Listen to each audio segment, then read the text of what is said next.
The next session I'm very excited for. It's almost impossible to work in cloud native or DevOps without running into some tool that is using Open Policy Agent under the hood.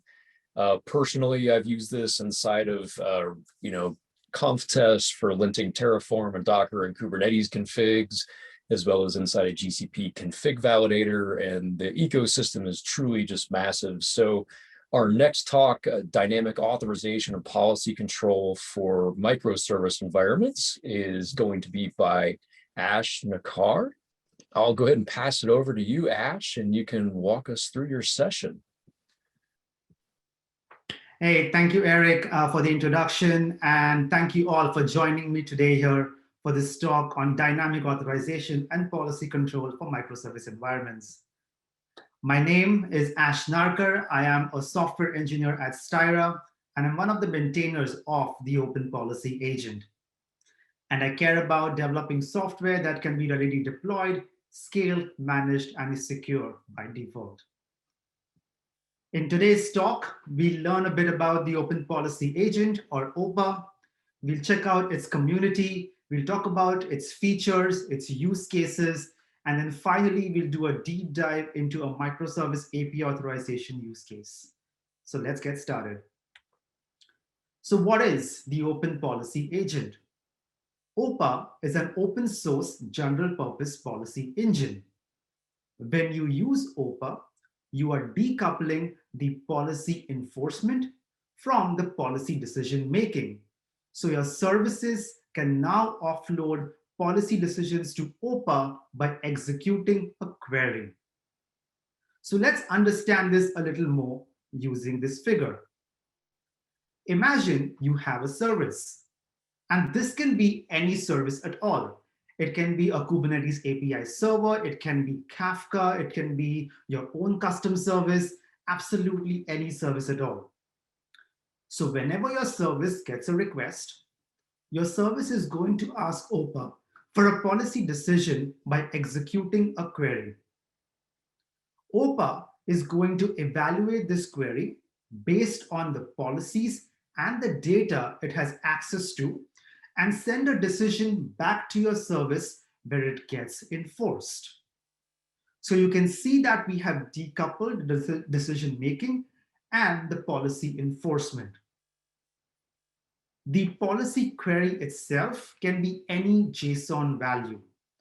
So for example, if you're doing HTTP API authorization, this policy query could be your request path or the method or the user making the request.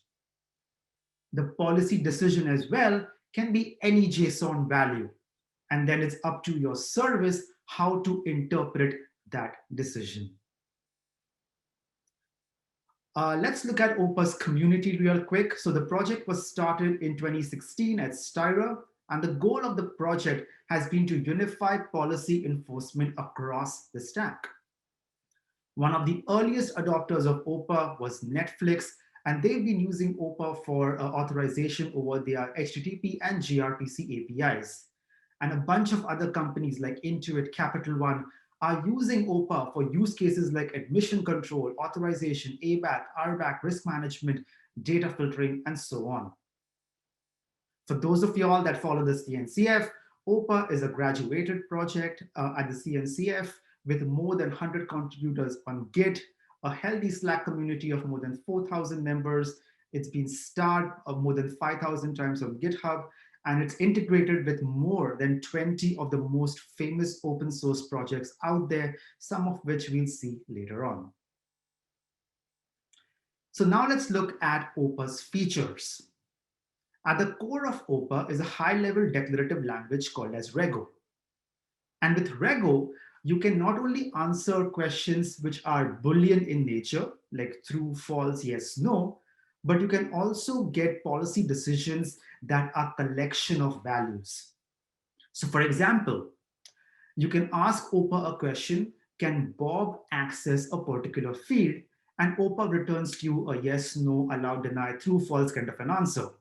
But you can also ask OPA, what fields is Bob allowed to see? And so OPA can give you a more of a collection, like an object or a set, as a policy decision. Next, OPA is written in Go, and it's designed to be as lightweight as possible. So all the policies and all the data OPA needs for evaluation are stored in memory. You can think of OPA as a host local cache for your policy decisions. You can deploy OPA in multiple ways. You can deploy it as a sidecar or a host level daemon. If you're writing code in Go, you can embed it as a library. And now we also support a WASM, wherein you can compile your policies into WASM modules and then use that inside your services. OPA does not have any runtime dependencies, meaning to make a policy decision, OPA does not need to talk to any external service or an external database to make a decision. You can, however, extend OPA to do that, but that's completely optional. OPA does provide you with some management features which allow you to pull policy and data from your remote servers. OPA allows you to update its own status to your remote server.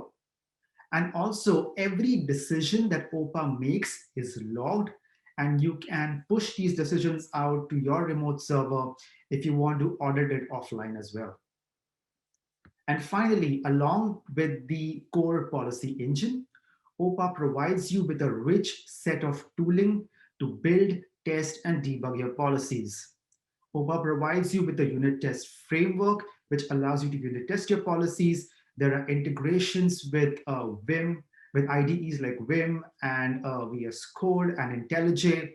There's also a Rego playground at play.openpolicyagent.org, which you all can use to experiment with your Rego policies. So these were some of OPA's features: a high-level declarative language, multiple deployment models, we have management APIs, and finally a rich tooling set. So if you look at the cloud-native landscape, we know that it's constantly evolving. New projects get added every single day. It may be a new service mesh, a new database, and so on. And so if you are designing a system which comprises of, say, databases, gateways, service meshes, you're probably going to deal with some of the projects you see on this screen, and which means that your service is going to have a bunch of moving parts. If you focus on security, specifically authorization, for such a diverse system, you can imagine a scenario where each of these projects are written in a different programming language. Each have their own way of controlling access, which may be tightly coupled to the underlying system. And then what ends up happening is you have no visibility into the security posture of your system. Even from a flexibility point of view, say you wanted to swap out your service mesh, you would end up spending time and effort to recreate those same security policies to conform to that new platform. And you might say, we'll just write down these policies in docs and in wikis, and we'll enforce them that way. Until you realize you have tens or hundreds of microservices, and that wiki approach is no longer sustainable. So what we need is a unified way to enforce policy across these diverse set of systems in a highly performant manner. And this was one of the motivations behind creating the Open Policy Agent. The cool thing here is you can take any of these integrations out of the box, and without even having to write a single line of code, you can start using OPA to enforce custom policies in your systems. For example, one of the hottest use cases for OPA right now is in Kubernetes as an admission controller, and we'll touch on this a little more in a few slides. Another use case around microservices we'll look at later as well. And so one thing to point out here is that OPA is a general purpose policy engine. It's not tied to any particular data format. So as long as you give OPA some kind of structured data and you write policies that make sense for that data, OPA will give a decision back to you. Hence, it's a general purpose policy engine. Next, let's quickly look at a Kubernetes admission control use case. So first of all, what is an admission controller? An admission controller is a piece of code that intercepts requests to your Kubernetes API server before those requests are actually persisted into etcd. So you can leverage admission control as a way to increase the security profile of your Kubernetes cluster. And when you use OPA as an admission controller, there are some of these policies that you can enforce. So for example, you may say that you don't want images to be pulled from Docker Hub. You want them to be pulled from certain registries. So you can have policies like that. Or you may say that we want the containers to specify CPU and memory resource requests and limits. So there are a bunch of policies like that which you can enforce using OPA when you use it as an admission controller. And so the way this typically works is that when you do something like, say, kubectl apply a pod, so a request goes out to the API server, which then calls OPA. And what you see on the left here is the input that the API server provides to OPA. So you can see in this case, it's a pod manifest, it's a deeply nested structure. And now OPA has to take this input and evaluate it based on the policy and the data it has access to, and then sends a decision back to the API server. In this case, the decision is an object with the status and the reason for why the decision was denied, for example. So again, the common theme here is you can see that we have decoupled the policy decision making to OPA, and the enforcement is done by the API server. So that's how, in a nutshell, admission control works with OPA. Now let's look at the API authorization use case.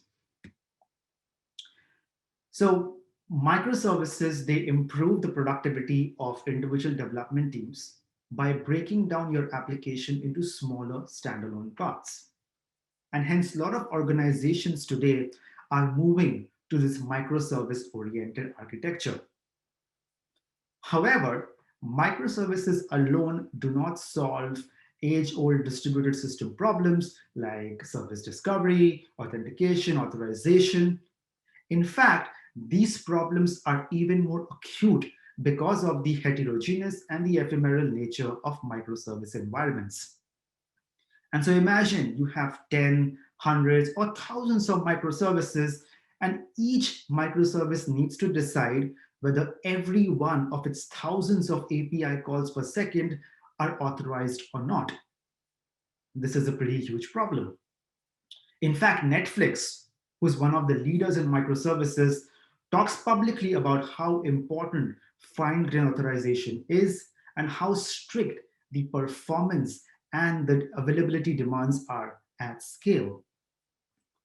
So again, we need a solution which is highly available and highly performant, right? Because you cannot keep on doing network hops, say on every API call, because it's going to add to your latency. And you have a very strict latency budget when you talk about microservices. You need a solution that fosters collaboration. So your company may have multiple teams, they may have multiple services, you may have multiple policy authors. So you need a way that you can collaborate your policy authoring around. And again, you need a solution that allows you to write custom security policies which are pretty fine-grained.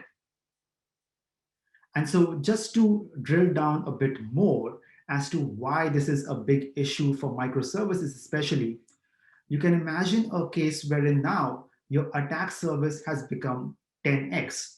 You earlier had a single monolithic service, now which is decomposed into multiple of these small microservices. So your attack surface has increased. So a malicious actor could say jump onto service A and from there go on to service B and create havoc. So you need to have policies even at the service level to prevent such kind of malicious behavior. And secondly, these microservices are deployed in data centers all over the world. So you can't just rely on static environment checks to secure your systems. And so we're going to see how you can use OPA to in this scenario to do microservice authorization. So like I mentioned before, there are multiple ways you can integrate OPA, right? Like a library or a host level daemon as a sidecar. So in this approach, we'll explore a way in which you can use a proxy in front of your microservice. And so the advantage of this is that you don't even need to touch your service. Your service can stay as is, and you can enforce custom security policies in that way. So let's check this out. Oh, before we look into that, again, why not just hard code the policies, right? Just hard code the policies into your service, and then why even use OPA? But there are a bunch of issues when you think about it. So if you hard code your policies, your upgrade becomes a huge pain, because whenever now you want to update a policy, you need to update your entire service, which again means a lot of cost, time, and effort. And you have no visibility into the security posture of your system.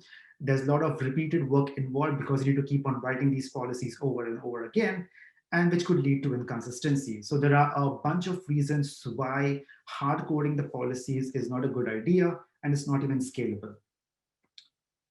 So for those of y'all that don't know what Envoy is, it's essentially a layer 7 proxy and a communication bus. So typically the way this works is that imagine you have your application container and you're deploying this on top of Kubernetes. So in your Kubernetes pod, you will have your application container, and you're going to have this Envoy container. So whenever your service gets a request, it's going to be handled by Envoy. Envoy is going to forward it to the application, get a response back, and send that response out to the end user. Now what you can do is you can inject OPA in this flow using Envoy's external authorization filter. So now whenever Envoy gets a request for your service, it's going to ask OPA for a policy decision. And as part of this request, Envoy provides OPA a bunch of context about that request, so OPA can make an informed decision about the fate of this request. Again, OPA is going to use the policies and the data it has access to analyze this particular request. If it's denied, OPA returns a 403 back to Envoy, which then returns it back to the client. If it's allowed, then like just before, Envoy forwards it to the application, gets a response back, and then sends it back to the user. So the theme again is pretty common, right? We have decoupled the policy decision making to OPA, and policy enforcement is done by Envoy in this case. And since all of this is within the single pod, you don't have to make network hops for every single policy decision, which means this is a very highly performant way of enforcing policy. So this is one way of how you can integrate OPA with your proxy. And we haven't even touched the application. So your application is as is. You do all the policies with OPA and Envoy in this case. And so now I hope when you think about microservice authorization, I hope you think about OPA and how OPA can be used in a very highly performant manner. You're decoupling the authorization. There is no repeated work involved. And there are a bunch of ways you can distribute policies to OPA so that everything stays consistent. So this was a talk on the Open Policy Agent, which is an open source general purpose policy engine. If you all want to learn more, check out the OPA website at openpolicyagent.org. If you all have any questions about use cases or just getting started with OPA or anything in production that you're using, check out OPA Slack, and please check out the OPA project on GitHub as well. And if you like what you see, please do start the project. Again, thank you so much for your time, and we can do Q&A. Excellent. Thank you very much. It's a very interesting talk, and I know a lot of folks have thrown some questions around in the Slack workspace as well as in the Q&A. So we've got a few minutes here. One of the very first questions that came in was, can you tell us a little bit about the OPA language or syntax that you use to actually create your own custom policies? Sure. So OPA uses its own language called as Rego. It is a declarative language. It's purposefully built for dealing with deeply nested structures. And it's a very small language. It has a very few constructs in it, and it's a pretty short learning curve, but it's purpose built for dealing with these kind of values you see in a pod manifest, for example, in an admission controller review object, for example. So it's a purpose built declarative language called as Rego. And Excellent.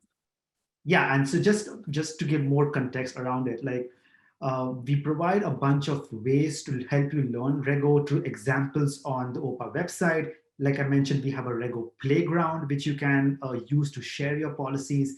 So we make it very easy to understand and learn Rego. And like I said, it's a very short language. Yeah, that was going to be my follow-up question. So if you're starting from scratch and you've never used it before, you can go out to that playground and kind of put in a sample YAML file or JSON file, et cetera, and then kind of practice writing policies and seeing what matches and doesn't match and things like that. Exactly. And you have a bunch of examples on the playground itself for like microservices, for Kubernetes, and in general as well. So, and we're always looking for ways to improve it. So if you all have any thoughts, please open a GitHub issue or reach out to us on Slack. Perfect. That actually brought me straight to my question that I didn't post in Slack, but as a maintainer on such a big project like this, I'm always curious about kind of the behind the scenes, just building and maintaining an open source project of this size. How long has the repo actually been around for, and how many different, maintainers and contributors are supporting this project? So the repo has been around since 2016, so around like 5 years for now. And as the project has grown, we have the core OPA project with its 3 or 4 maintainers. We have the Gatekeeper project, which is purpose admission controller for Kubernetes, which again has 3 or 4 maintainers. We have the Conf Test project, which again has its own maintainers. So as the community has grown, we've have different maintainers for different aspects of the OPA project. And so I would say around like 10 maintainers across the repo. And it's grown organically from 2016, where we've seen a bunch of people just using OPA in production as well as for their own use cases. So I would say it's a pretty gradual organic increase, and we're happy to see the community contributing and getting involved. Yeah, awesome work there on behalf of me and all of these other folks that are using it, for their daily work. I just want to say thank you for bringing this to the community. It's a really awesome project. Some other specific questions that have come in just as we've been chatting. One was related to Envoy. Okay. And specifically how OPA integrates with Envoy as the policy service. Can you switch Envoy out with an alternative sidecar? Does it support other sidecar options in addition to Envoy? So you can use Istio if that works for you. So Istio has Istio Proxy, which is basically a wrapper around Envoy. So you can use Istio Proxy. There are integrations available with Kuma, which is provided by Kong.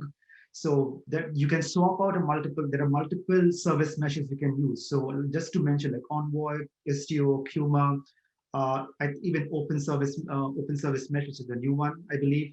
So there are multiple ways you can do this, and it's as long as there is some kind of a call out mechanism inside that service mesh, you can basically integrate OPA with that. So yeah, it's excellent. And so very flexible. Very flexible. And just to add to that, if you go to the OPA website, we have an ecosystems page there, which shows you all of these integrations. And if you all want to contribute your own integration, I really encourage you all to do that as well and have it featured on the OPA website. Oh, very cool. That's awesome. A couple other questions. Let's see. So we talked about microservices a little bit and their place kind of using OPA. Are there integrations, or have you seen implementations using, ECS or, Fargate or any of the managed cloud containerization services that are out there? Yes, so there are integrations available with ECS, and I believe there was one with Fargate a few days ago where somebody from Amazon blogged about it. So I would definitely check out the ecosystem page and to check out more of those integrations. But I'm certain there are integrations with managed clouds as well. And the cool thing here is a lot of these come organically from the community. So somebody just decides to do an integration with Fargate, for example, and blog about it. So it's pretty cool. So you find a lot of material out there. And obviously join us on Slack, ask questions on Slack, and we can and help you out there as well. Perfect. Yeah, I see Florian just posted the ecosystem link in your Slack channel. So that should give folks a good place to go look at. I know personally I've used a lot of Rego policies inside of GCP because it seems like their ecosystem is very obviously heavily Go driven, and Forseti has built a lot of different cool GCP scanners that allow you to kind of interrogate your cloud resources and look for best practices. Are there any other stories like that, just from a cloud native security perspective, that you would add on to that? Other nice use cases for those? Like even with gatekeepers, the stuff that Google is doing with Gatekeeper and integrating that into their solutions, I think that's pretty cool as well and something to look out for. Awesome. So check out Gatekeeper all. Let's see. I think we've covered just about every. Oh, there's one other question. I'll throw this out to you. So in that microservice diagram, which is really cool to look at, by the way, it was kind of fun to visualize that.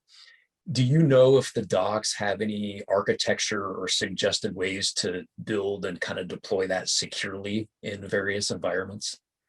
Yes. So we do provide some examples on the OPA website, how you can deploy OPA securely. So if you want to protect the OPA APIs itself so that nobody malicious, just changes your policies or whatever, right? So we do provide protections for that. We do provide guidance around how you can securely deploy OPA for all these kind of environments. We provide examples how you can use a mutating admission controller to automatically inject OPA inside your pods, so there's no manual work involved as well. So there are a lot of these examples you'll find and different strategies you'll find to deploy OPA securely as well as automatically into your microservice environments. Perfect. Well, I think that wraps up all the questions, Ash. Thank you for letting us pick your brain a little bit about the world of open source and open policy agent. We very much appreciate it. Feel free for everyone else out there, check out the hallway for Ash and ask questions. And I assume you'll be around for a little bit to kind of check in on that. Mm-hmm. And thank you for the opportunity. I really appreciate and thank you for joining me today. Perfect. Thank you much.